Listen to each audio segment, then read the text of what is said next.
Good afternoon, ladies and gentlemen. Welcome to a celebration of love, unity, and kinship.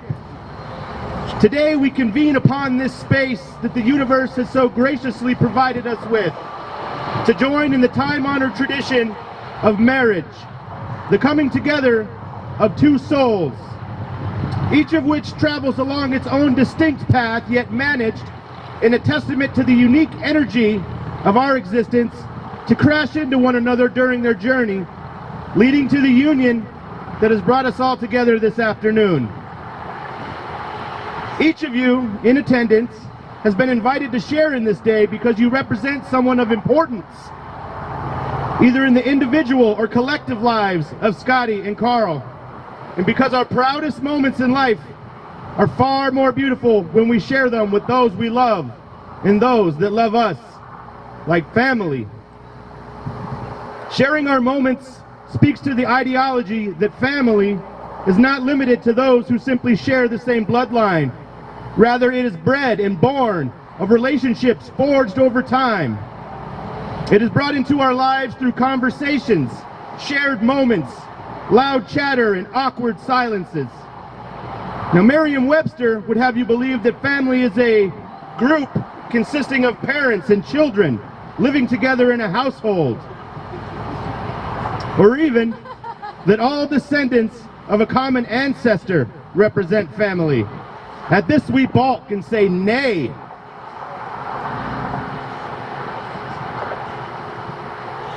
Surely there's many of us in attendance today that don't have someone, if not several people, whom we consider just as much a brother, a sister, a mother or father,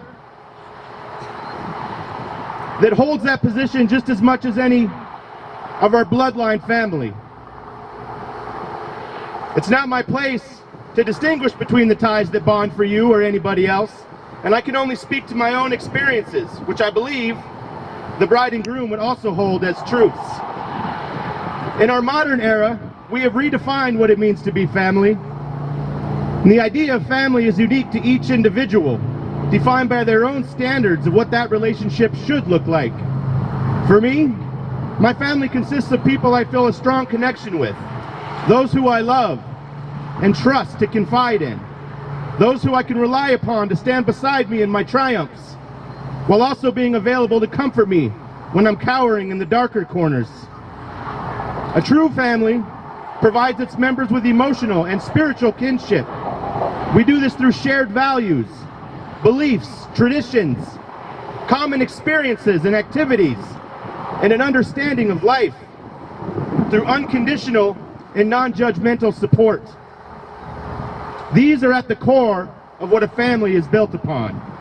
And today, we celebrate, as a family, the joining of these two individuals who are carving out a niche for their new family, the family of husband and wife. Now, I believe that a bond between a husband and a wife runs deeper than that of simply a physical attraction. For two humans to come together amidst the chaos and disorder of this world, there must be something deeper, more meaningful at play in the universe. On a floating mass with over 7 billion inhabitants, for two people to find one another and create such a powerful bond is truly remarkable. How does it happen? Is it God? Does God put in front of us the tools, the people, and the means by which we can build these human relations? Or is it cosmic energy? A belief that the universe has a unique way of drawing together compatible and equal sources of energy in which two objects, or two souls, become connected to one another, both in the physical form and perhaps a spiritual alignment? Or is it all truly just a random occurrence? Is there no order to our existence? Are we left to create our own path through the forest of life, picking up and putting down the fruit, tasting each as we go along until we find the sweetest and most satisfying bit? Perhaps. Maybe there's a God, an almighty creator, who oversees and steers the ship in the right direction, yet allows us the free will to take detours and veer off course in order to connect with the ones we are destined to be with. Or perhaps we really are just stardust, blowing around in the chaotic winds of this life, falling upon one another as the winds dictate. Myself, the bride and groom, surely we are not qualified to influence your thoughts on the meaning of it all. That is for each of you to dissect, interpret, and decide. How we grow spiritually, individually and collectively, is a matter of personal belief. There is, however, a universal law that I think can be applied here to help us gain a little perspective. One that can be inserted into the scientific understanding as well as the spiritual understanding of why we find ourselves here today. And because I believe a ceremony involving the abstract minds of these two would be incomplete without a small geek out session, I will present to you the second law of thermodynamics. I promise I'm going to keep this as simple as possible, ladies, gentlemen, because while the laws of thermodynamics are normal topics of discussion amongst the engineering crowd, they certainly are not for most of us. In fact, I had never heard of such a thing until Carl brought it to my attention. And to be honest, after hours on Google, I'm not sure if I should thank him or kick him directly in the shins. First, entropy. Entropy speaks to a system's tendency to become more disorganized over time. Thermodynamics is the study of energy conversion from one form to another. The second law of thermodynamics has three very basic principles. One, that heat will never naturally flow from a cold object onto a hot object. Two, it is impossible to create an engine that perfectly converts all heat to useful work. And three, and this is what we're going to focus on here for our purposes, unless acted upon by outside energy, a system will either have the same or more disorder as time passes. Now stick with me, people. Entropy is the measure of how disorganized and random a system is. The second law of thermodynamics says that unless outside energy is provided, a system will find its entropy, or disorder, staying the same or increasing as time goes on.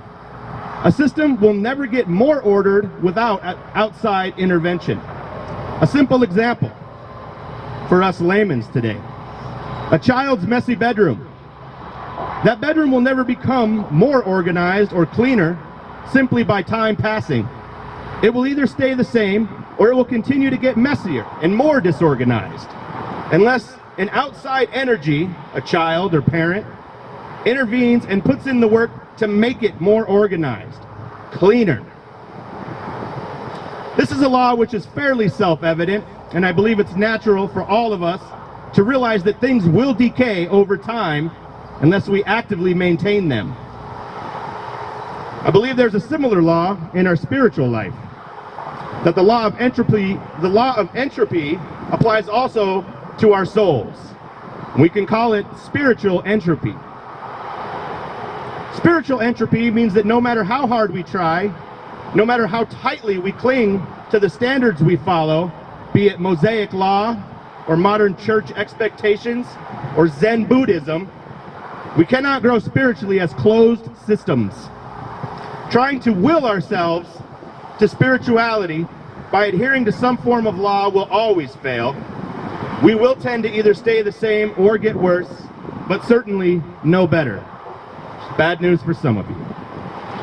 Willpower is insufficient to overcome the decay of life. If we are left to our own devices, we do tend to degenerate. If we wish to grow as people, it is mandatory that we admit to our own inabilities to just make it happen. We're like the bedroom. We can't simply want to be cleaner or more organized. You simply do not have the ability to build yourself up that way. The law of entropy forbids it. If we wish to be built up, it can only occur with help from outside. We must have an influx of outside energy to grow spiritually.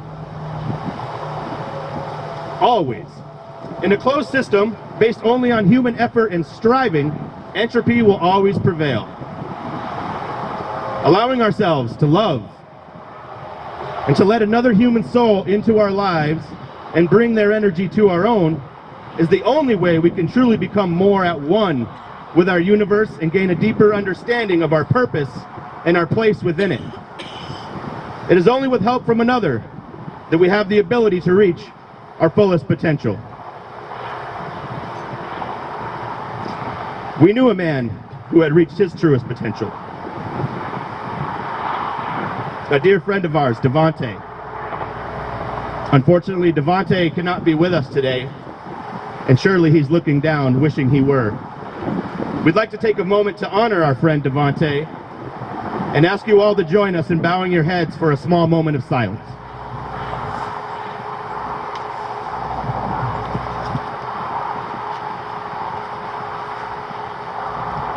Thank you. Thank you all. I actually don't know anybody named Devante, and I don't think Carl or Scottie do either, but I'm sure there's a Devante somewhere. Sometimes I just got to take a second for myself to kind of collect my thoughts. So when I need to get that moment for myself, I make shit up. I lie. It's a little trick I've picked up in my brief 2.5 years of marriage. Lying. Carl, Scottie, I am honored that you have invited me here today. It is a privilege to take part in someone's unity, and it's not one that I take lightly. I believe very much in the sanctity of marriage. I believe my own marriage saved me from myself and became the foundation for every bit of happiness that I hold in my heart today. You've both no doubt experienced far more in your lives than I have in my brief 28 years, 40 years. Surely your wisdom about life surpasses mine. But I do know a few things about love, and I've learned a few things about life. And one of the things I've learned about life is that it is much more satisfying and meaningful when you get to share it with someone you love. It enhances the pride you feel in times of triumph. It makes laughter more genuine. It makes the seemingly insignificant moments feel much more deserving of our gratitude and gives us reason to be so thankful for the love that we have. Indeed, all the colors of life are a bit more vibrant when you carry yourself with a heart that is full. However, let's not pretend that life is just a series of smiles and happy days. On the contrary, life is difficult at times, and we all have days that we feel overwhelmed, let down, angry, sad. We go through times of intense stress and worry and doubt. We sometimes feel fear of our future, our children's well-being, our finances, or health. There are many things we experience in our day-to-day lives that are not so pleasant because we're going through real life, and real life can sometimes get the upper hand on us. Fortunately, when you have the love and the support, the understanding and commitment and trust of someone you love, you never have to go through any of it alone. And knowing that makes all of the hard times life may throw our way a bit easier to overcome. For the love you share has the power to move mountains that may stand in your way. It can recenter the universe when your balance in life gets a bit wobbly. It can speak to you when you're questioning your direction, and it can speak through you when your loved one does the same. None of these benefits come unearned, though. Marriage is perhaps the greatest and yet most challenging adventure of all human relationships. It is a labor of love, and it requires work, dedication, tenacity, and strength, and the mental stamina to not completely lose your shit when your wife repeatedly drives your favorite shirt when you've asked her 78 times not to do so. My wife, she dries my shirts. But this ceremony today does not create your union. My blessing and my silly little signature does not create your marriage. Only the two of you can do that. And you do that through love and patience, dedication and perseverance. You create your marriage through talking and listening, helping and supporting each other, believing in your dreams and your goals, both as individuals and as a team. It's created through tenderness and laughter, and learning to appreciate and love your differences. I think most importantly, to create this happiness is through learning to forgive, through being genuinely you and by learning to make the important things matter while just letting go of all the rest. If I can offer you one small piece of advice from my tiny little stash of life wisdom, I would tell you both to make time for yourselves as individuals. I firmly believe that in order to successfully live happily ever after, you must also carve out a little bit of you time. Happiness in life must first be inside you before you can bestow it upon another. Carl, fail to give Scottie her space when it's needed, and you may see just how quickly those vibrant colors can turn very, very gray. It's dangerous. But enough of my thoughts on love and commitment, for my experience is still very young in the grand scheme of it all. So I'd like to share with you a reading from someone who had far more experience and a much more eloquent and profound way of conveying the message. The great Walt Whitman. This was a piece selected by Carl himself for this beautiful day, and it's taken from Whitman's Song of the Open Road. I do not offer the old smooth prizes, but offer rough new prizes. These are the days that must happen to you. You shall not heap up what is called riches. You shall scatter with lavish hand all that you earn or achieve.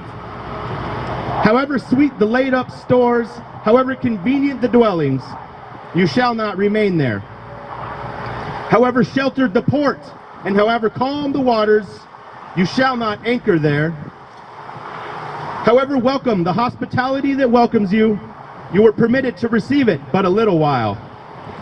Afoot and light-hearted, take to the open road, healthy, free, the world before you, the long brown path before you, leading wherever you choose. Say only to one another, Camarado, I give you my hand. I give you my love more precious than money. I give you myself before preaching or law. Will you give me yourself? Will you come travel with me? Shall we stick by each other as long as we live? That Whitman, he knew far more than I do. But if you stick by each other and your beliefs and grow with one another, you'll do just fine. Adhere to your principles, and when in doubt, may you refer to the 13 virtues. No, not those of the Aristotle era, nor those conceived from the mind of Benjamin Franklin.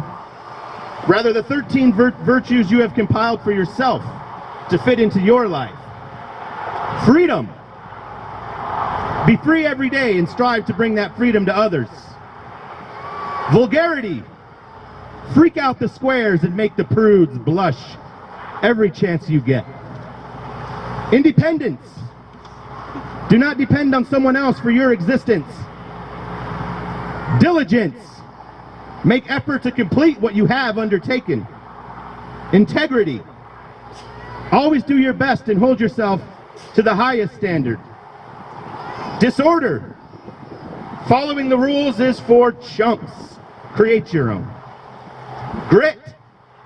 If something bothers you, fix it or shut up. Irreverence. Nothing is sacred. Refuse to bite your tongue. Humility. Remember, people, you are a talking monkey on a rock floating through space. Charity. Is someone having a bad time? Help them have good times. Revelry. Life is short and hard. Celebrate fully every chance you get. Honesty. Say what you mean what you say. Honesty is beautiful. And cunning. Keep your mouth shut and your cards close to your chest.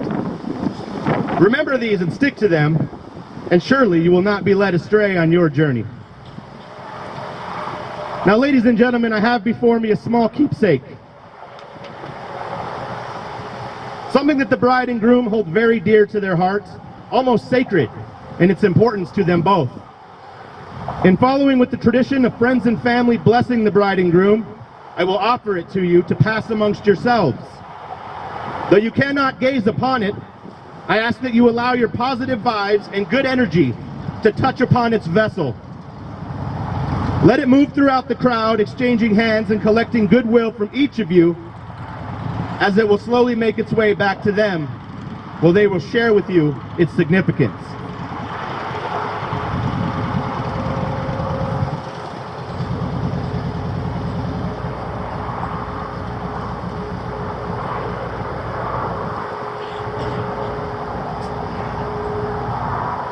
Now, ladies and gentlemen, this small memento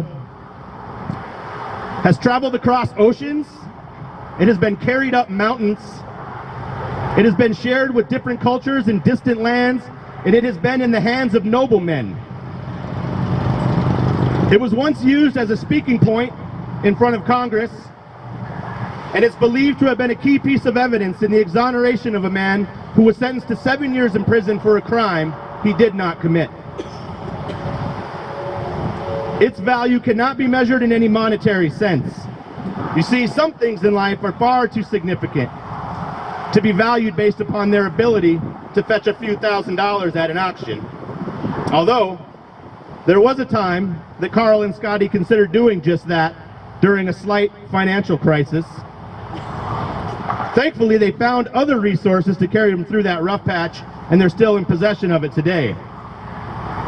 Now, I try not to be superstitious man, but I have to believe that had they not made the decision to keep it and were unable to share it with you today, we may not even be celebrating this union. It would have been the kind of loss that tears families apart, never to reconcile in the future. And in fact, Scottie may not be with us at all were it not for that box. Now, I don't want to overstep my boundaries here. I'm not sure she would really care for me sharing information about such things as personal health or health scares, but she knows what I'm referring to and would probably agree that had she not had access to it, things may have went a whole different direction for her. A direction that surely would not have landed her here with all of us today. Now, there is some memory loss on the question of how Carl came to acquire an item of such significance. And depending upon the libations indulged in during any particular telling, it may be told that it was left behind by a drifter whom Carl had met at the rail and, being sympathetic to his plight, had let crash at his place for a night before swiftly vanishing the following morning. I was once offered the telling over several glasses of scotch at Patty O'Neill's in the very early afternoons, please, no judgment, that he had received it as a gift from 2 Mormon missionaries in their late teens who thought it would serve him well in his own spiritual quest. Now, I never believed that version fully, but I suppose it's not out of the realm of possibility. Another version I was told, secondhand, it's important to note, was that it was given as trade for a pair of extremely weathered motorcycle boots. Now, this made sense to me as I've dabbled in trade with Carl myself, even as recently as a month or so ago. But the most absurd rendition I've heard, and this is perhaps as close as we'll get to the truth, is that it was found in a small antique shop in Bangkok, that's in Thailand. And it was brought to the States concealed in a shower bag, narrowly escaping seizure by customs and brought home to Rapid City by Carl himself. Now, I know that might evoke thoughts of such great cinematic adventures such as Gremlins or National Treasure, but there has been nothing Hollywood about its storied past. It is simply a representation of all that is right in the world. It proves without any doubt that regardless of religious, political, or societal affiliations, and regardless of race, gender, or economic standing, that the only thing that truly matters is one's capacity to love, to give themselves wholly to another, and trust in their partner's ability to hold their bond sacred. I trust that this will never leave its rightful home, which can only ever be with the 2 of you, for there is surely no others worthy of guarding its importance and significance. And now, after being blessed by those you hold dearest to your hearts, its significance is even more profound. May you carry it with you until your dying days, at which time, and only at that time, it will be passed down to a new guardian, worthy and deserving of the love that it represents.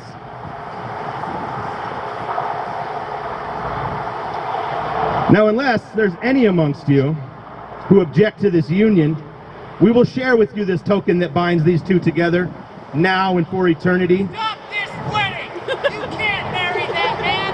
That's just 3 raccoons in a trench coat! Oh my.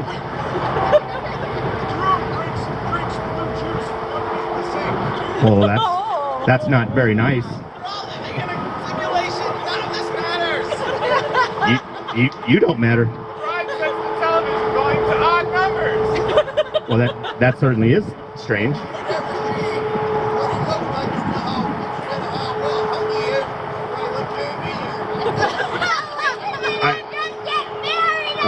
Oh my goodness. Wowza. I'm inclined to listen to the little ladies. They are obviously foreigners, and this must be one of their national dances. I'm not a foreigner, you're a foreigner.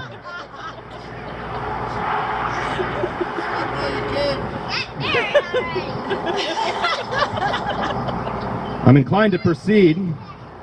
Scottie, I apologize that so many are against this union. The box, ladies and gentlemen, it belongs to no one person, rather is to be protected by a few while being shared with the world. Let me gaze upon its beauty.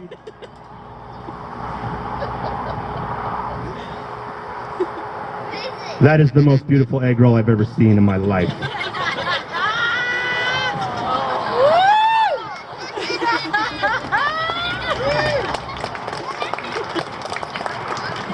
That is truly an outstanding egg roll. Which is in Thailand. It's this whole other country. Ladies and gentlemen, the vows.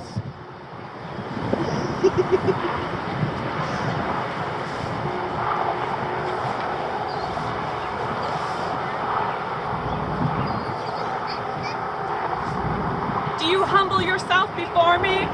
No, I do not. I kneel upon the mountain of men who I have been before this day. Do you declare your love selflessly? No, I do not. For why would I wish to have no interest in the object of my affections? Do you wish to possess me? No, for wild things should not be owned, and neither should our lives. Even with this blade to your throat, you will not speak a lie. I will not shed your blood this day or any other.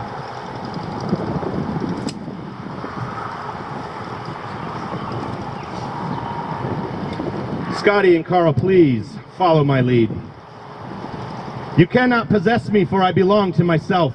You cannot possess me, for I belong to myself. But while we both wish it, I give you that which is mine to give. While we both wish it, I will give you that which is mine to give. You cannot command me, for I am a free person, and this is my ship to sail. You cannot command me, for I am a free person, and this is my ship to sail. I will help you in those ways you need, I will help you in those ways you need. and the honeycomb will taste sweeter coming from my hand. And the honeycomb will taste sweeter coming from my hand. I shall be a shield for your back, and you for mine. I will be a shield for your back, and you for mine. I shall not slander you, nor you me. I shall not slander you, nor you me. This is our vow. This is the marriage of equals. Do we have the rings?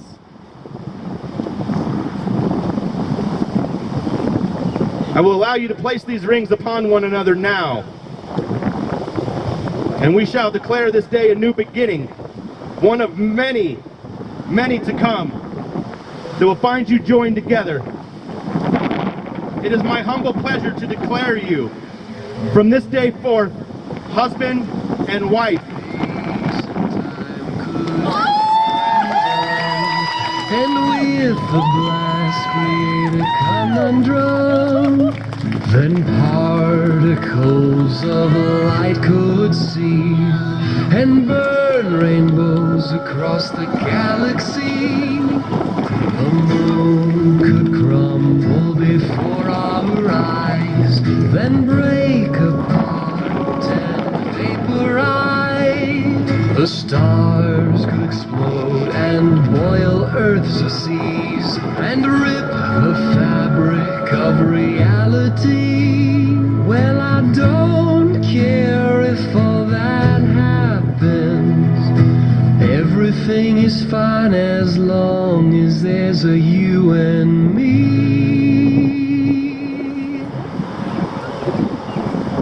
Even when the sky is falling, back to you will travel and escape with no matter how many times it should be.